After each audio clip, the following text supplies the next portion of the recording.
जो भाग्य में होता है जरूर मिलता है। एक समय की बात है, एक छोटे से गांव में रामू नाम का एक किसान रहता था।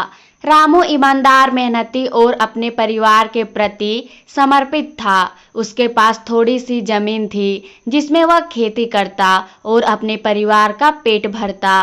परंतु हाल के कुछ वर्षों में मौसम की अनियमितताओं और सूखे के कारण उसकी फसलें लगातार खराब हो रही थी। इससे वह बहुत परेशान था। रामू को अपने भाग्य पर विश्वास नहीं था। वह हमेशा यही सोचता कि उसकी मेहनत बेकार जा रही है, आगे उसके साथ नहीं है। एक दिन निराशा से भरा रामू गांव के सबसे बड़े मंदिर गया और भगवान से प्रार्थना की, हे भगवान, मैंने हमेशा कड़ी मेहनत की है, लेकिन मुझे उसकी सही कीमत नहीं मिल रही है। क्या मेरी किस्मत में कुछ अच्छा नहीं लिखा है? मंदिर के पुजारी, जो रामू के परेशानियों से वाकिफ थे, उन्होंने उसकी प्रार्थना सुनी। उन्होंने रामू को बुलाया और कहा, रामू, किस्मत और मेहनत दोनों का अपना अपना महत्व है। अगर तुम्हारे भाग्य में कुछ लिखा है तो वह जरूर मिलेगा, लेकिन इसके लिए तुम्हें मेहनत करनी होगी और धैर्य रखना होगा। रामू ने पुजारी की बात सुनी और सोचा कि शायद वह सही कह रहे हैं। उसने निश्चय किया कि वह हार नहीं मानेगा और अपनी मेहनत जारी रखेगा।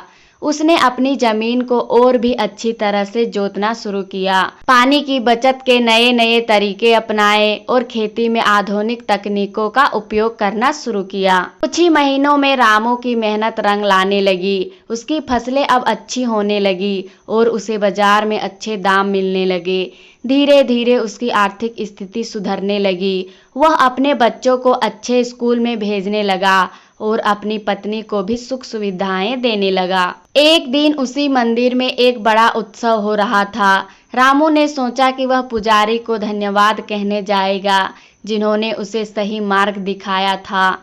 जब वह मंदिर पहुंचा तो पुजारी ने उसे देखकर मुस्कुराते हुए कहा, देखा रामू, मैंने कहा था ना कि जो भाग्य में होता है वह जरूर मिलता है, लेकिन उसके लिए मेहनत और धैर्य जरूरी है। रामू ने पुजारी के चरणों में झुककर कहा, आप सही कह रहे हैं पुजारी जी, मैंने मेहनत और धैर्य से काम लिया और अब मेरी किस्मत भी मेरे साथ है। पुजारी ने रामू को आशीर्वाद देते हुए कहा, तुमने यह सिद्ध कर दिया कि भाग्य और मेहनत दोनों का अपना महत्व है। अगर हम सही दिशा में मेहनत करें और धैर्य रखें तो भाग्य भी हमारा साथ देता है।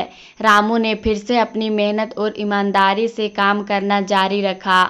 उसका जीवन अब खुशहाल हो गया था और उसने अपने गांव में एक मिसाल कायम की कि मेहनत और धैर्य के साथ सब कुछ संभव है। धीरे धीरे रामू का नाम गांव में हर किसी के जुबान पर आ गया। लोग उसकी प्रेरणादायक कहानी सुनकर प्रोत्साहित होते और अपने जीवन में भी मेहनत और धैर्य को अपनाने लगे। रामू की कहानी ने गांव के अन्य किसानों को भी प्रेरित किया। उन्होंने रामू से खेती के नए नए तरीके सीखे और अपनी फसलों को बेहतर बनाने की कोशिश करने लगे। गांव में धीरे धीरे खुशहाली लौट आई और सभी ने मिलकर एक समृद्ध और संपन्न गांव का निर्माण किया।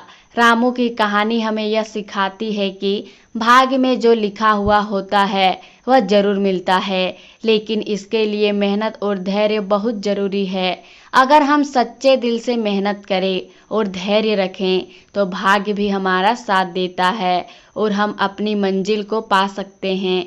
इस प्रकार रामू की प्रेरणादायक कहानी हमें जीवन में कठिनाइयों का सामना करते हुए भी आगे बढ़ने की प्रेरणा देती है।